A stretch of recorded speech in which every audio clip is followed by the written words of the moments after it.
Hi friends. Recent டேஸ்ல adventure bikes மேல இளைஞர்களோட ஆர்வம் அதிகம் போயிட்டு இருக்கு.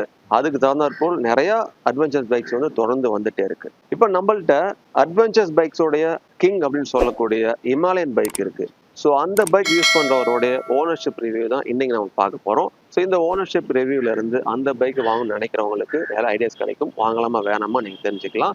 ஸோ இதுதான் அந்த ராயல் என்ஃபீல்டுடைய இமாலயன் புது மாடல் பைக். இதோடைய ஸ்பெசிஃபிகேஷன்ஸ் எல்லாருமே ஆல்ரெடி கூகுளில் செக் பண்ணாலே வந்துடும். இதை யூஸ் பண்றவருடைய அது எக்ஸ்பீரியன்ஸ் ஷேர் பண்ணாதான் உங்களுக்கு ஒரு ஐடியா கிடைக்கும். சரி, நாம இந்த பைக்குடைய ஓனரை வெல்கம் பண்ணலாம். வாங்க. நல்லா இருக்கீங்களா? உங்களை பத்தி ஒரு சின்ன இன்ட்ரோ கொடுத்துருங்க. ஸோ என் பேர் ஜனா. நாங்கள் ஓல்ட் பஸ் ஸ்டாண்ட்ல ரைடர்ஸ் இன் அப்படின்னு பைக் ஆக்சசரி ஷாப் ஓன் பண்ணி ரன் பண்ணிட்டு இருக்கோம். ஷாப் ஓன் பண்ணியிருக்கோம். அதனால அண்ணன் ரிவ்யூ கூப்பிட்டான்னு சொல்லிட்டு நாங்கள் ரிவ்யூ கொடுப்போம். எஸ், இவங்க பைக் ஆக்சசரி ஷோரூம் நம்ம சேலம் ஓல்ட் பஸ் ஸ்டாண்ட்ல வச்சிருக்காங்க. ஸோ பைக்ஸ் ஆக்சசரிஸ் எதாவது நீங்க வாங்கணும்னு விருப்பப்பட்டீங்கன்னா தாராளம் இந்த கடைக்கு விசிட் பண்ணலாம். லோ பிரைஸ்ல தம்பி கொடுப்பாரு. சரி, பைக்கோடைய மற்ற விவரங்களுக்கு தெரிஞ்சுக்கலாம். சரி தம்பி, அட்வென்ச்சர்ஸ் பைக் இந்தியாவில் நிறைய இருக்கு. ஹீரோ எக்ஸ்பிரஸ் இருக்கு, எஸ்டில இருக்கு, கேடிஎம்ல 390 இருக்கு. நீ ஏன் இந்த பைக் சூஸ் பண்ணி எடுத்த? ஸோ எங்க ஜென்சி ஜென்ரேஷன்ல சின்ன வயசுல இருந்து நாங்க பைக்ஸ் பிடிச்சி பார்த்து தான் வளர்ந்துருக்கோம். ஸோ அப்படி இருக்கும்போது ஒரு நாள் நான் இந்த ராயல் என்ஃபீல்டு ஹிமாலயன் மாடல் பார்க்கும்போது எனக்கு பிடிச்சிருந்துச்சு பர்சனலா. அண்ட் டெஸ்ட் ட்ரைவ் எடுக்கும் போதுமே நான் எல்லா பைக்ஸுமே டெஸ்ட் ட்ரைவ் எடுத்தேன். டெஸ்ட் ட்ரைவ் எடுத்தப்போமே எனக்கு இந்த பைக்ல கிடைச்ச சாட்டிஸ்ஃபேக்ஷன் வேற எந்த பைக்லையும் கிடைக்கல. அதனால நான் சரி எடுத்துக்கலாம்.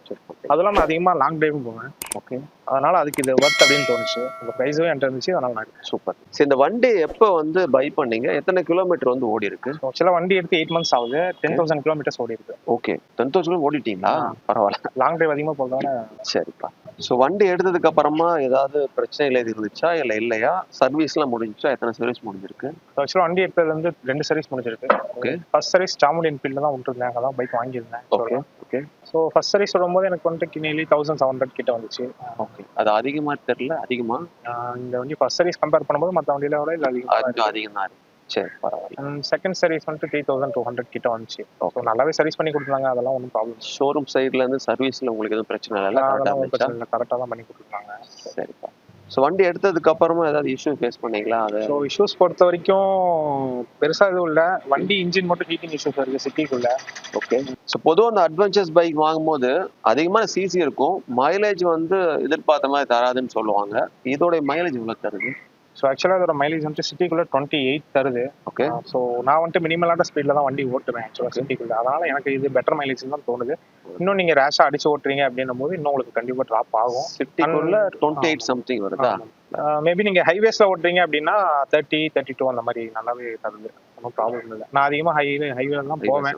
லாங் ரோடு தான் அடிப்பேன். அதனால எனக்கு எங்கெங்கெல்லாம் போயிட்டு வந்திருக்கீங்க? ஸோ மூணார் போயிருக்கேன், கன்னியாகுமரி போயிருக்கேன். சூப்பர். ஸோ அந்த seating position, back pain, vibration அந்த மாதிரி அதெல்லாம் எந்த ஒரு டிஸ்அட்வான்டேஜுமே இல்லை. பில்லியனுக்குமே சீட்டிங் நல்லா கம்ஃபர்டபுளாகவே இருந்துச்சு. எனக்குமே கம்ஃபர்டபுளாக இருந்துச்சு. சீட் நல்லா பெருசாகிறதுனால நான் பின்னாடி உட்காந்து அவங்களுக்கு முன்னாடி நோந்து உட்காந்து ஈஸியாக இருக்கும். ஓகே. பின்னாடி கேரியரும் போட்டனாலும் வெயிட் லோட எவ்வளோ இருந்தாலும் சரி வண்டி ஒன்றும் பெருசாக வாபல் ஆகாது, நல்லாவே போகும். ஓகே. ஸோ இந்த வைப்ரேஷன் உங்களுக்கு அதிகம் ஃபீல் ஆகல? பாடி பெயின் அது எதுவும் ஃபீல் ஆகல? அதெல்லாம் எதுவுமே ஃபீல் ஆகும். அட்வென்ச்சர் பைக் நல்லா இருந்துச்சு. சூப்பர். சரி, இந்த பைக் எடுத்து 8 மாசம் ஆகுது. நீங்க டிரைவ் பண்ணதுக்கு அப்புறமா இதோட அட்வான்டேஜ், டிஸ்அட்வான்டேஜ் நீங்க சொன்னீங்கன்னா பாக்குறவங்களுக்கு யூஸ்ஃபுல்லா இருக்கும். அப்படி நீங்க சொல்லுங்க. டிஸ்அட்வான்டேஜஸ் கம்மியா தான் இருக்கு எனக்கு தெரியும். நான் எடுத்ததுல பாத்தீங்கன்னா நான் ஸ்போக்ஸ் வீல் அண்ட் +2 டயர் தான் எடுத்திருந்தேன். ஓகே. இதுல உங்களுக்கு அலாய் வீல்ஸும் 11,000 ப்ளஸ்ல அவைலபிளா இருக்கு. அலாய் பிளஸ் டியூப்லெஸ் டயர்ஸே கொடுக்குறாங்க. மேபி நீங்க அதை எடுத்துக்கிட்டா உங்களுக்கு இன்னும் நல்லா இருக்கும். சரி, பரவாயில்ல. அண்ட் ஹீட்டிங் இஷ்யூஸ் தான் ப்ரோ ஒன்றும் சொல்லல. சிட்டிக்குள்ள மட்டும் தான் சொல்றீங்க. ஈவன் நான் என்னோட பைக் நான் வாங்கின பைக்குமே சிட்டிக்குள்ள அந்த இது வந்துச்சு. சர்வீஸ் முடிஞ்சதுக்கு அப்புறம் வரல. சர்வீஸ்க்கு அப்புறம் அந்த இஷ்யூ வருதா உங்களுக்கு? இல்ல ப்ரோ, லைட்டா மட்டும் இருக்கு. டிராபிக்ல ஓட்டும் போது கண்டிப்பா ஹீட்டிங் இஷ்யூஸ் எல்லா வண்டியிலுமே இருக்கும். அது ஹை சிசின்றதால சொல்லவே தேவையில்லை, கண்டிப்பா இருக்கும். ரேடியேட்டர்ஸ் கொடுத்துருக்காங்க, அப்பயும் ஒன்றும் ப்ராப்ளம் இல்லை. ஃபர்ஸ்ட் டைம் இதுல ரேடியேட்டர் கொடுத்துருக்காங்க. லாஸ்ட் மாடல் இது இல்ல ஆக்சுவலா ஹிமாலயன். அதுல ஒரு டிராபேக்கா இருந்துச்சு. இதுல ஒரு ப்ளஸ் பாயிண்டா தான் அமைஞ்சிச்சு. வேற என்ன அட்வான்டேஜ் இருக்கு நீங்க சொல்லி காமிச்சு? அட்வான்டேஜஸ் பொறுத்த வரைக்கும் first display. Okay. Speedometer coloured display கொடுத்துருக்காங்க. மொபைல் கனெக்டிவிட்டி இருக்கு. அண்ட் ரைடிங் மோட்ஸ் இருக்கு. டுவெல் சேனல் ஏபிஎஸ் நம்ம ஆன் பண்ணிக்கலாம், ஆஃப் பண்ணிக்கலாம். ஸ்விட்சபிள் ஏபிஎஸ் ஆஃப் ரோட் ஓட்டுறதுக்காக யூஸ் ஆகும்.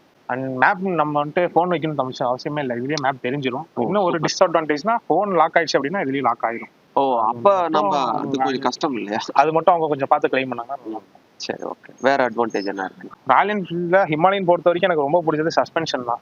ஃப்ரண்ட்ல வந்துட்டு டெலிஸ்கோபிக் அப்சைட் டவுன் ஃபோக்ஸ் கொடுத்துருக்காங்க. ஓகே. ரொம்பவே நல்லா இருக்கும். அண்ட் பேக்ல வந்துட்டு மோனோ மோனோஷாக் சஸ்பென்ஷன் சஸ்பென்ஷன். தான். இது குறை சொல்ல அவசியமே இல்லை எனக்கு. அதுவும் இல்லாம என் ஹைட்டுக்கு வந்துட்டு இந்த அட்வென்ச்சர் மாடல் தான் ஆமா, நான் அதை நல்லா கேட்கணும்னு நினைச்சேன். இது ஏன்னா பெரும்பாலும் வாங்குறவங்களுக்கு இதோட கிரவுண்ட் கிளியரன்ஸ் ரொம்ப அதிகமா இருக்கு, அந்த ஹைட் ஹேண்டில் இஷ்யூ இருக்குங்கிறாங்க. உன்னோட ஹைட் எவ்வளோ உனக்கு கரெக்டா ஸோ இருந்துச்சு? ஆக்சுவலா நான் 6.1 இருப்பேன். 5'4" கீழே இருக்கவங்களுக்கு இது வந்துட்டு சூட் கொஞ்சம் suit ஆகாது. ஆகாது. ஸோ அவங்களுக்கு நான் அதை ரெக்கமெண்ட் பண்ண மாட்டேன். சரி. 5'4" மேல இருக்கீங்கன்னா நீங்க கொஞ்சம் அட்ஜஸ்ட் பண்ணி ஓட்டிக்கலாம். அதுவும் இல்லாம இப்போ வந்துட்டு இதுல ஹைட் அட்ஜஸ்ட்மெண்ட் கொடுத்துருக்காங்க. 825 mm ல இருந்து 845 mm வரைக்கும் நம்ம அட்ஜஸ்ட் பண்ணிக்கலாம். ஹைட்டும் ஏற்றிக்கலாம், கம்மியும் பண்ணிக்கலாம். Super super. அதனால ஒன்றும் ப்ராப்ளம் இல்லை.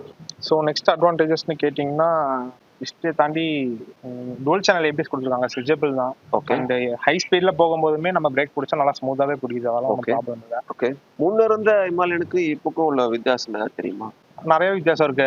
ஃபியூவல் டேங்க் கெப்பாசிட்டில இருந்து டிஸ்பிளேல இருந்து பின்னாடி டெய்ல் லேம்புமே எடுத்துட்டாங்க. இண்டிகேட்டர்ஸோட டெய்ல் லேம்ப் அட்டாச் ஆன மாதிரி தான் வந்திருக்கு. ஸோ அதுவுமே நல்லா இருக்கு. எல்லாருமே எல்இடிஸ் மாத்திட்டாங்க.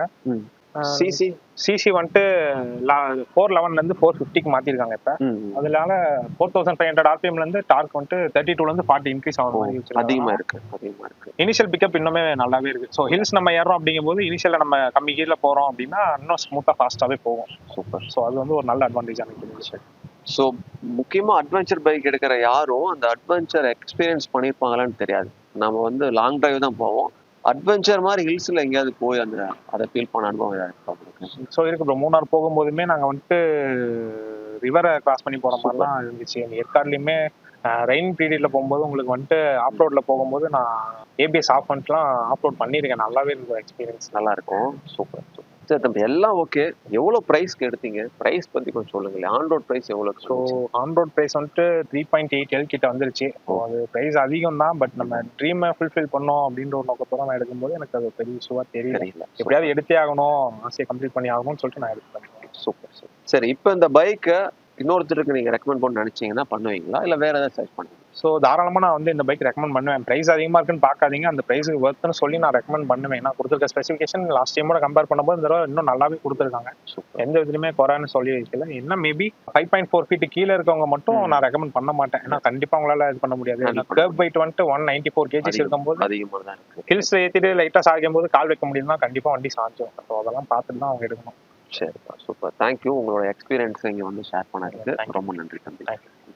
என்ன ஃப்ரெண்ட்ஸ், இந்த ஹிமாலயன் ஓனர்ஷிப் ரிவ்யூ வந்து உங்களுக்கு பிடிச்சிருக்குன்னு நம்புறேன். ஸோ இதே போல் உங்களுக்கு விருப்பப்பட்ட பைக்கோடைய ஓனர்ஷிப் ரிவ்யூ நீங்கள் வேணும்னு விருப்பப்பட்டீங்கன்னா எங்களுக்கு கமெண்ட் பண்ணுங்கள். அடுத்து ஒரு நல்ல பைக்கோடைய ஓனர்ஷிப் ரிவ்யூவில் உங்களை சந்திக்கிறேன். மிக்க நன்றி.